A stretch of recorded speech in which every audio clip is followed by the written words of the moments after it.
Donc ce qu'on va faire, c'est qu'on va ouvrir une nouvelle scène Blender et on va importer nos images calculées. Ok? Alors c'est parti. Donc je fais une nouvelle scène dans Blender, ici. D'accord? Et je vais venir me mettre en compositing ici. En compositing, moi ce que j'aime bien avoir, c'est mon panneau de compositing en bas et mon image ici en haut. Et je vais venir glisser, drag and dropper mes images rendues. Hop, donc je le glisse ici. Et ouais, et du coup, pour l'afficher, j'appuie sur CTRL-SHIFT-clic. Si tu ne le vois pas quand tu fais ça, c'est que tu n'as pas activé l'add-on Node Wrangler. J'en parle presque dans toutes mes vidéos. C'est un putain d'add-on génial. Edit préférence ici, add-on Node Wrangler, qui te permet d'en fait, juste, ça change rien en fait à Blender, c'est juste que ça ajoute en fait des raccourcis dans tes nœuds et ça te permet de gagner un temps de fou. Ici du coup, hop, je peux venir ici, aller chercher mon viewer node et du coup je vois mon image. Ok. Donc voilà un petit peu comment ça fonctionne. Du coup ici, on a notre plan, d'accord? Le problème c'est que là pour l'instant on a simplement une image. Ce qui serait cool quand même, ce serait d'avoir la séquence d'images. Du coup, bah en fait dans Blender, il suffit de venir ici faire séquence d'images et tu augmentes le nombre de frames. Voilà, tu as toute ta séquence d'images. D'accord? Donc c'est plutôt cool. Et je peux venir du coup chercher l'image à laquelle j'étais. Je ne sais plus à quelle image j'étais. Hop. 614, ouais, du coup j'étais assez loin en fait. Ok, du coup 614. Donc maintenant du coup on a mon image. Je vois que si je bouge, tu vois, à chaque fois je vois une nouvelle image. Ok? Jusque là je pense que ça va à peu près. Ce qu'on va faire du coup c'est une autre compositing. Alors je vois que là sur mon séquence d'image ici j'ai accès qu'à mon combine. Alors que tu avais dit que du coup ça devait enregistrer les différentes informations. Mais en fait si je vais dans mon composite ici et mes view layers, tu vois que du coup j'ai accès maintenant à toutes mes informations que j'ai sorties. Tu vois que j'en ai sorti d'ailleurs quelques-unes en plus dont je t'ai pas parlé. Nous ce qu'on veut c'est, on a dit la combine, là-haut et la mist. Ok? Et on va combiner tout ça ensemble pour faire un truc assez sympa. Comment ça marche? En gros l'idée c'est qu'on va avoir dans notre combine ici, d'accord? Il va falloir du coup faire un truc qui va s'appeler, de ça tu peux virer d'ailleurs, on va devoir faire du coup une multiplication de l'instruction dessus. La multiplication d'un pixel en fait, ça va faire disparaître le blanc et ça va imprégner les noirs. Et c'est exactement ce qu'on veut parce qu'on veut du coup que les ombres de notre ambiance occlusion viennent s'ajouter à notre diffuse, notre beauty, mais pas le blanc, d'accord? Donc pour ça on va faire ici ce qu'on appelle un mix, et le mix va nous permettre ici, dans le calcul mathématique, de faire une multiplication ici avec multiply. Et du coup je vais faire la combine, d'accord? Et tu vois que si je multiplie avec du blanc, comme la multiplication enlève le blanc, ça fait rien. Mais si je mets du noir, ça tout devient noir. D'accord? Et si je mets l'ambiance occlusion, paf! Tu vois que du coup, voilà, elle vient prendre, du coup, le contraste. Alors, il faut faire un truc important, par contre, du coup, il faut absolument que mon occlusion, ici, là, le problème, c'est que mon occlusion, tu vois, mon occlusion n'a pas l'alpha. Et du coup, ici, c'est noir. Et du coup, bah, ça va noircir, en fait, cette partie-là de mon image, sans qu'on s'en rende compte. Et du coup, le problème, c'est que ça, tu peux pas enlever, en fait. Donc, il faut bien en faire gaffe que ton occlusion, ici, est la même alpha que la combine. Et pour faire ça, c'est assez facile. Il suffit de mettre ici un alpha over. Pas un alpha over. Comment on fait pour ajouter une couche d'alpha? Je crois que c'est 7 alpha. Ouais. Je vais faire 7 alpha, tu mets ton ambiance d'occlusion ici, et tu viens chercher l'alpha de ton image ici. Et tu mets l'occlusion ici. Comme ça, tu es sûr que du coup, ça ne vient pas niquer cet endroit-là. J'ai l'impression que là, contrairement à After Effects, il l'a fait de base sans me le dire. Si c'est ça, c'est plutôt cool. Alors, multiply c'est bien dans l'occlusion, mais je trouve que moi ça a tendance à assombrir un peu mon image et du coup je suis pas un grand fan. Ce qu'on va faire maintenant, du coup, au lieu de faire l'occlusion en multiply, on va la mettre en overlay. Et moi je trouve que l'overlay c'est assez sympa parce que du coup ça a tendance à rééclairer un peu l'image. Alors là c'est un peu vénère, du coup je vais baisser un peu le facteur. Voilà. Bon, ça c'est vraiment personnel. Logiquement, l'ambiance occlusion c'est quand même pensé pour être mis en multiply, mais je trouve que souvent l'overlay donne un meilleur résultat. Qu'est-ce que c'est la différence entre l'overlay et le multiply? Le multiply fait disparaître les blancs, imprègne les noirs.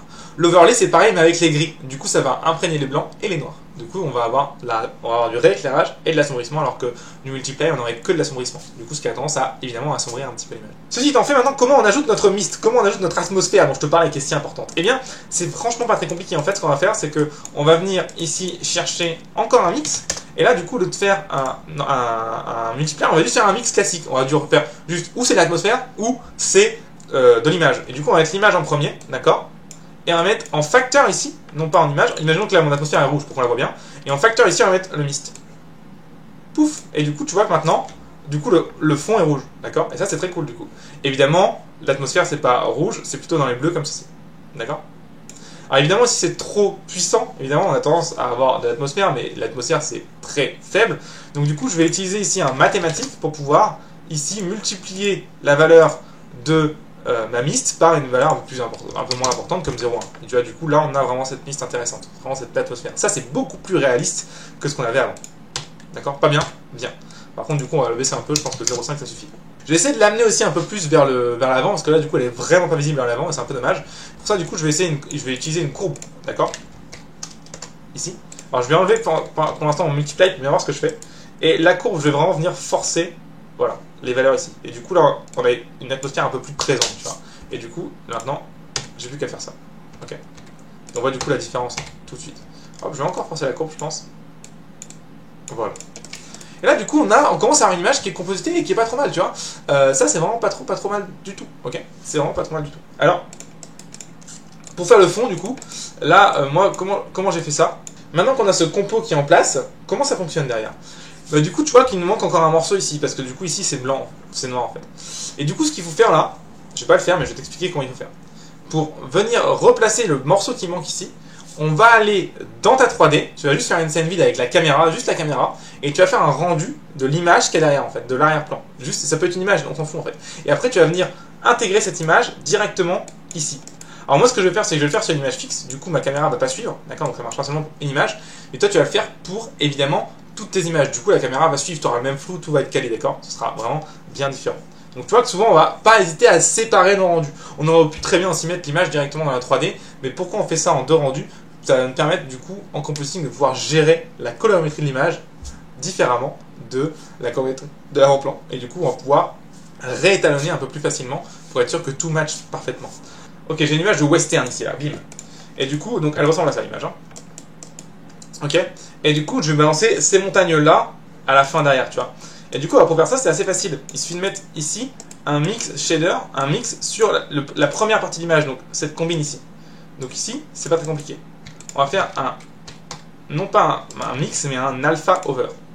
L'alpha over va te permettre du coup de pouvoir mettre une image en dessous de l'autre. Donc la première image, c'est celle-ci, d'accord? Et la deuxième, c'est celle-ci. Ok? Ça donne ça, du coup.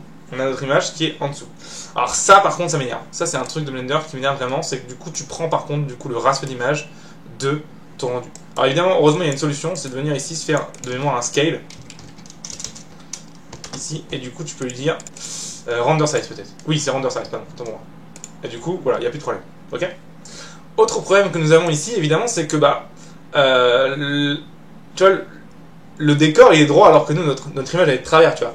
Logiquement, encore une fois, ce rendu là tu l'auras rendu en 3D, donc logiquement la caméra va suivre, mais là nous non, c'est pas le cas. Donc ce qu'on va faire, c'est simplement venir faire un transform et rotate, d'accord. On va le faire juste avant. Alors on va pas faire un stretch, on va faire un crop, voilà.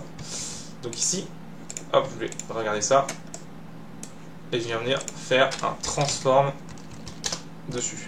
Donc le transform permet de déplacer l'image, hein, tu t'en rends compte, je pense que c'est assez facile à comprendre. Donc on va remonter ça un petit coup. Voilà. Regardez un peu ce que ça donne ici. Hop, bien mettre ici bilinéaire en... Comment expliquer ça, le filter? Le filter en fait c'est ce qui va...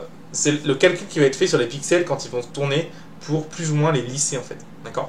C'est un espèce de petit flou sur tes lignes de pixels pour qu'elles apparaissent pas comme ça en escalier trop.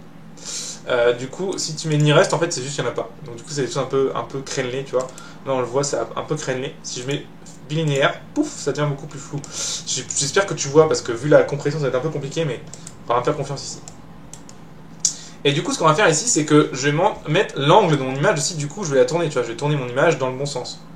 Alors, du coup, on serait plutôt dans ce sens-là. Alright. Alors maintenant, il va falloir mettre un flou sur cette image parce que du coup, là, évidemment, elle est toute nette alors que ça, c'est tout flou. Donc là, il y a deux flous à faire. Il y a un flou de mouvement et un flou de focal parce que du coup, ta caméra tourne. Donc du coup, tu vois que là, il y a un flou qui va comme ça en rotation. Et il y a un flou de focal qui dit qu'en fait, les éléments qui sont proches sont nets et du coup, plus c'est loin, plus c'est flou. Donc on va commencer par le flou de focal. Donc le flou de focal, hop, je viens le mettre sur le scale ici. Donc ici, je viens mettre un blur. Hop, et ici, je viens mettre un face blur, d'accord, et je viens blurrer comme un sagouin si je puis dire. Alors je vais pas mettre les mêmes valeurs ici entre x et y.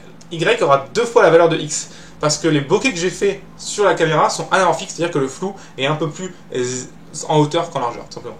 C'est un peu plus compliqué que ça, mais je vais pas rentrer dans les détails encore une fois. Donc ici, x2. Ici on a l'air pas trop mal en flou, je crois qu'on est un poil flou quand même, on va pas déconner, je vais mettre ici 20, ici 40 peut-être. Ça m'a l'air mieux en termes de valeur de flou. Et maintenant qu'on a ça, il va falloir le faire tourner parce que du coup, notre caméra tourne sur son axe. Donc ici, on va venir créer un deuxième blur, directionnel blur, je pense. Ouais. Et dans les directionnels ici, tu peux venir. Alors, je vais cacher le blur pour l'instant pour qu'on voit bien ce qu'on fait. Et quand je fais spin, tu vois que du coup, hop, ça se met à tourner comme ça. Ça, c'est fun en fait. Alors, ce qui est un peu moins fun, c'est que du coup, il va falloir mettre un peu plus d'altération. Et ce qui m'embête par contre avec ça, c'est un peu chiant, c'est que du coup, on va avoir des morceaux noirs ici. Ça, c'est pas très cool. Alors, du coup, pour changer ça, de mémoire, ce que j'avais fait moi, c'est que je l'avais mis avant le scale. Et je pense qu'avant le scale, on n'a pas le souci du coup. Du coup, remettre un transform ici à la fin. Pour pouvoir du coup le déplacer et enlever cette petite barre noire ici. Et du coup, X dans l'autre sens. Yes, parfait, ça règle le problème. Et voilà un petit peu comment tu vas faire un arrière-plan. Alors le problème c'est que l'arrière-plan ici, il est juste pas du tout de la bonne couleur, hein, pour se clair. Ça c'est jaune et ça c'est bleu quoi. Donc on va devoir du coup maintenant faire des corrections colorimétriques. Alors là ça commence à être un bordel, donc ici je vais mettre ici ça, je vais faire un groupe dessus, CTRL G, d'accord. Et je vais l'appeler ici background, ok. Et du coup maintenant je vais faire une correction colorimétrique. Moi ce que j'aime bien en correction colorimétrique c'est la curve. Voilà. Du coup ce qui va me permettre ici de dire très bien, j'ai ma curve et je vais pouvoir plus ou moins gérer son contraste, d'accord. Ce qui va être intéressant, d'ailleurs du coup c'était pas assez clair, je pense qu'on a un peu plus clair de base. Et ce qui va être intéressant aussi surtout c'est qu'on va pouvoir avec ça gérer la quantité de rouge, de bleu et de vert. Et ça c'est très intéressant parce que du coup là il y a beaucoup trop de bleu, tu vois, donc on va baisser les bleus ici. Tu vois, du coup tout de suite on commence à plus se blender dans mon rendu. Et d'ailleurs je sais pas pourquoi j'ai mis un truc aussi clair, en fait non c'est pas du tout trop clair en fait, ça allait largement. Je pense que là c'est déjà un peu mieux. D'accord. Alors, donc moins de bleu, un peu plus de rouge je pense. Pas trop non plus. Alors les verts, il faut vraiment y aller mollo. Et je vais encore assombrir un petit peu mon rendu de base. Alors là on n'est pas trop mal. Là on commence à avoir un truc assez intéressant. D'accord. Et en même temps si je me gourde d'image ça ne peut pas fonctionner. Donc là c'est l'alpha, l'angle d'autocclusion. Et ça va là. Autant pour moi, excuse-moi. Voilà. Du coup, voilà un petit peu le résultat qu'on a. Tu vois que ça commence à être intéressant là. On a un fond, on a tout fonctionne. Même si du coup, je crois que l'arrière-plan est quand même sacrément bluré. J'ai été un peu fort, je pense, honnêtement. Ici. 10. 20. Ouais, on commence à voir un peu plus le flou ici. Alors, du coup, maintenant qu'on a ça, quelle est la suite? Eh bien, elle n'est pas si compliquée que ça en fait la suite, puisque là on a presque terminé. Là il reste que du coup maintenant juste les petites retouches de fin, quoi, les petits machins, les petits trucs, les petites choses qu'on va faire pour encore un petit peu améliorer l'image. Notamment ici, là ça va être de recontraster toute notre image, d'avoir un truc qui soit plus contrasté, plus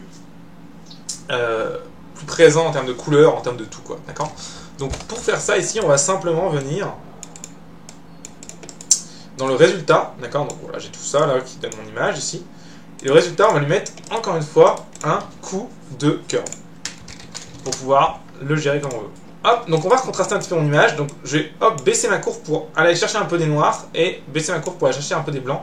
Alors le problème c'est que ça a tendance, comme on est en espace de travail linéaire, c'est-à-dire que du coup les noirs ici vont avoir tendance à vite contraster vers les noirs. Donc ce que je te conseille, c'est vraiment d'y aller mollo sur cette partie-là. D'accord. Il va falloir juste une valeur. Comme ça, je pense que déjà on est déjà pas trop mal contrasté ici. Ok. On va vraiment essayer de ramener les blancs en termes de blanc. Hop, pas trop, mais voilà.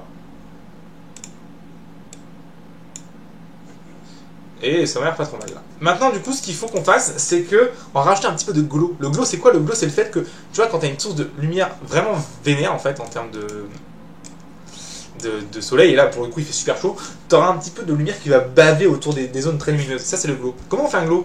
Comment on fait un glow? C'est assez facile, il faut faire un mix en add, d'accord?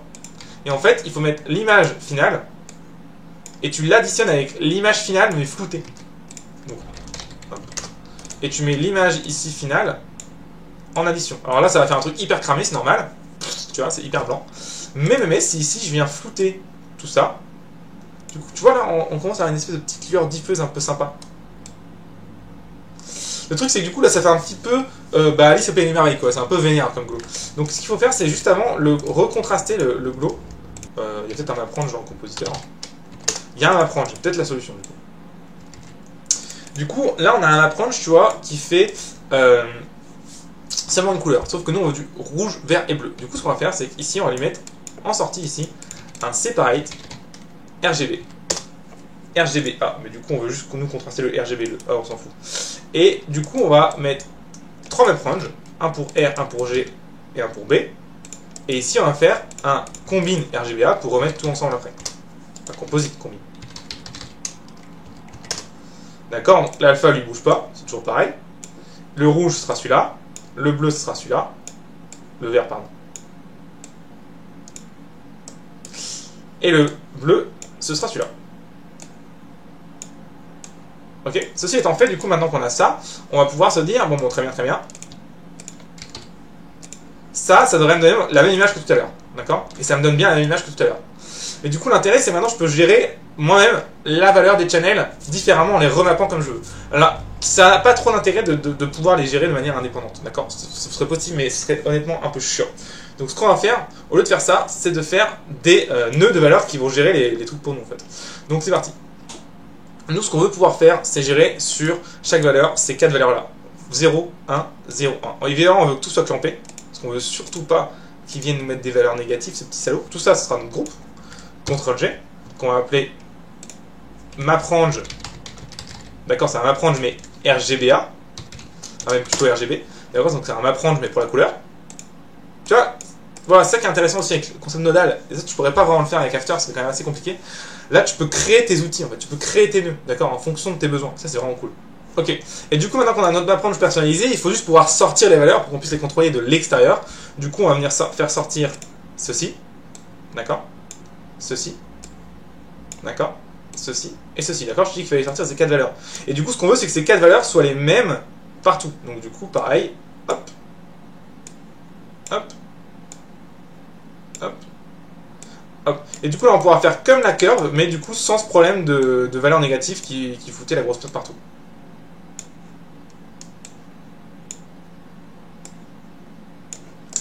Ceci étant fait, du coup, on sort une image à la fin. Maintenant, je peux clamper comme je le souhaite. Ok, c'est très très cool. On essaye. Et du coup, maintenant, je peux dire, non, mais moi, je veux clamper pour ici arriver dans les noirs. Et là, ça dans les noirs. Et logiquement, comme c'est clampé, on a bien quelque chose qui est fonctionnel, parfait. Et tu vois du coup que je peux venir augmenter ça, jusqu'à avoir quelque chose où j'ai que les valeurs qui m'intéressent et du coup j'ai un glow seulement sur les valeurs qui m'intéressent. Et ça c'est très intéressant. Ok. Alors dans ce MapRange ici, j'ai pu pouvoir gérer ça. Je pense que je vais rajouter aussi un petit effet de désaturation dans mon MapRange juste pour pouvoir avoir. Donc là je vais mettre un petit saturate, hop, tac, et du coup je vais balancer la U et la saturation ici. Juste pour pouvoir voilà, gérer un peu plus de choses en même temps. Et du coup, je vais désaturer un petit peu pour vraiment pas avoir trop de valeur rouge. Oh là, c'est un truc très très bizarre en termes d'image ça. Ouais, c'est vénère. C'est vénère. Alors c'est un peu lourd hein, comme calcul. Je vais venir ici dans OpenGL, tac, faire ça ici, comme ça. Histoire que ça trace un peu plus. Hop, et on va venir pousser peut-être un peu les blancs aussi. On va avoir quelque chose d'un peu plus contrasté. Alors attention, on va pas venir passer en dessous, sinon il te fait une image négative évidemment. Et du coup, on va décontraster un petit peu, mais j'ai l'impression que quand on décontraste, il fait des trucs un peu chelou quoi, on va pas se cacher. Hop, on va changer un petit peu peut-être la teinte pour passer plus sur un orange, voilà. Et du coup, maintenant ça donne ça. Oui, il y a un peu de mal là. Hein. Je pense qu'on peut voilà, garder un peu de valeur là. Je pense qu'on a été un peu fort, et du coup, ça donne ça. Voilà, là on a commencé à un truc un peu sympa en termes de glow. Encore une fois, ça reste trop puissant, donc du coup au facteur ici on va venir le mettre à peut-être 0,2, tu vois, pour avoir quelque chose de un peu plus subtil, ok. Donc 100, d'accord, avec, d'accord, il met un peu de temps à calculer. Hein. Je pense qu'on peut l'augmenter un petit peu, peut-être à 0,5. On va faire un deuxième glow, et ouais, on s'arrête jamais. On va faire un deuxième glow, c'est le glow que j'appelle le glow du blockbuster, donc c'est pas tout le temps faisable, mais moi je l'aime beaucoup. C'est un glow qui va faire des espèces de lignes bleues sur les valeurs assez fortes en termes de lumière tout simplement. Donc un deuxième glow, bon, on va faire un add hein, à fond pour l'instant, et du coup on va repartir sur l'image. Hop, hop, là mon ordi commence vraiment à galérer un peu, j'espère que ça rame pas trop de votre côté. Et du coup ce qu'on va faire c'est ici lui mettre un blur encore une fois. Et avant de lui mettre un blur, je vais venir lui mettre une curve, alors plutôt même là pour le coup un gamma pour lui. Pourquoi je n'utilise pas un MapRange parce que du coup je veux pas autant clamper que tout à l'heure. Du coup j'ai mis un gamma ici, et sur mon blur en fait ce que je vais faire c'est que je vais mettre une correction colorimétrique pour avoir un espèce de bleuté, parce que tu vas voir que les glaires dans les blockbusters ils sont un peu bleutés comme ça et c'est assez sympa. Donc pour ça en fait on va venir ici mettre une correction colorimétrique. Donc encore une fois moi j'aime beaucoup la curve RGB, hein, donc ici hop curve, et je vais prendre les bleus, je vais les monter à fond en fait, tout simplement, voilà, pour avoir cette couleur là. D'accord, certainement baisser un peu les verts, baisser un peu les rouges surtout.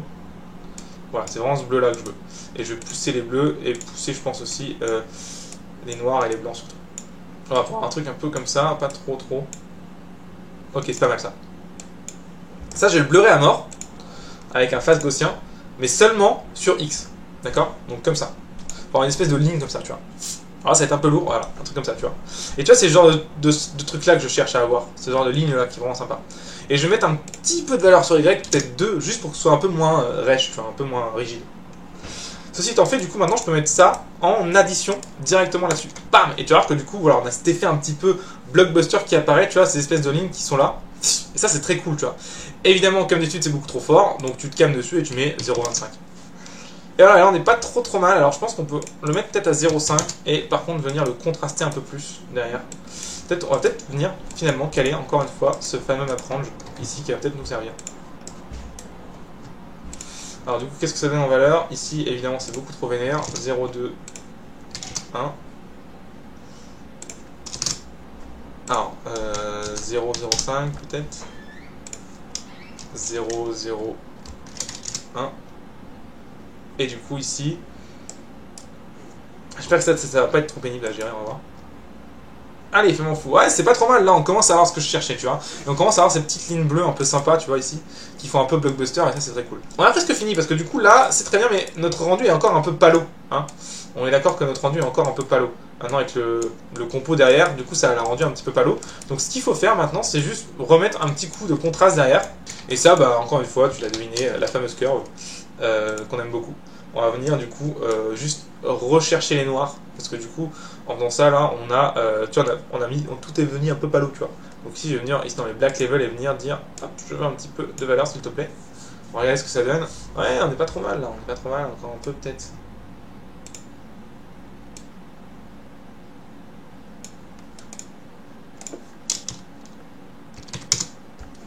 Alors, je pense aussi un petit peu pousser les blancs, histoire de gagner aussi un peu en contraste au niveau des blancs. On va essayer de pas tout cramer non plus.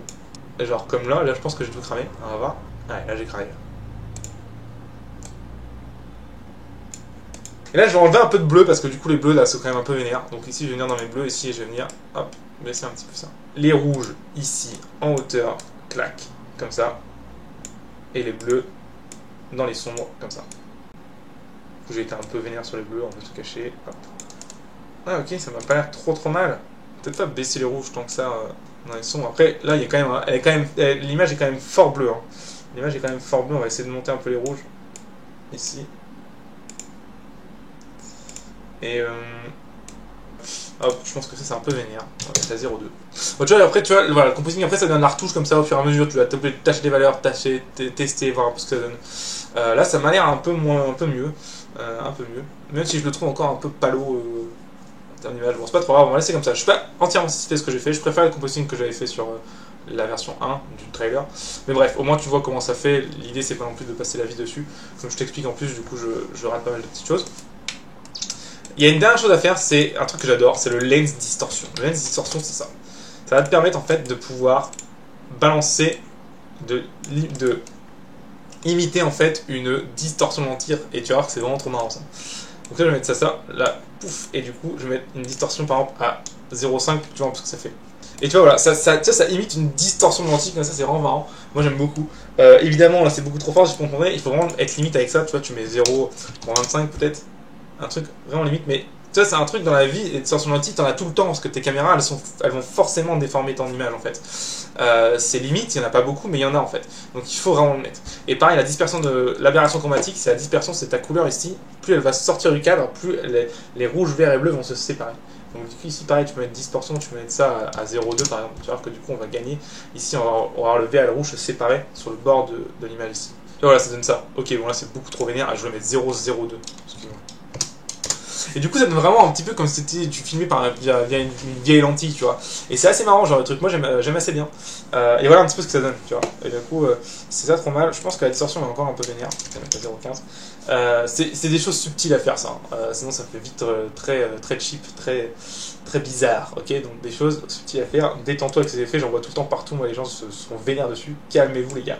Et après, tu peux cocher Jitter pour mettre un petit peu de grain dans ton image, et c'est toujours un peu sympa d'avoir un petit peu de grain dans ton image, ça rajoute un petit côté réel que t'as pas dans du coup la 3D. Là du coup là j'ai un petit peu de noise, de pellicule, ce qui est assez cool. Et puis c'est bon, voilà, on a notre rendu en fait, c'est terminé. Donc je vais te montrer l'avant-après pour que tu vois quand même. Ça c'était avant. D'accord, première image, toute palote, et après. Et du coup voilà. Alors c'est encore un peu bleuté, c'est encore un peu bizarre comme on dit. Je pense qu'il y a encore un peu de travail sur la colorimétrie à ce niveau-là pour avoir quelque chose de moins palo. Là c'est un peu palo bleu pas beau. Mais au moins tu comprends le principe et tu comprends comment ça marche. D'accord ?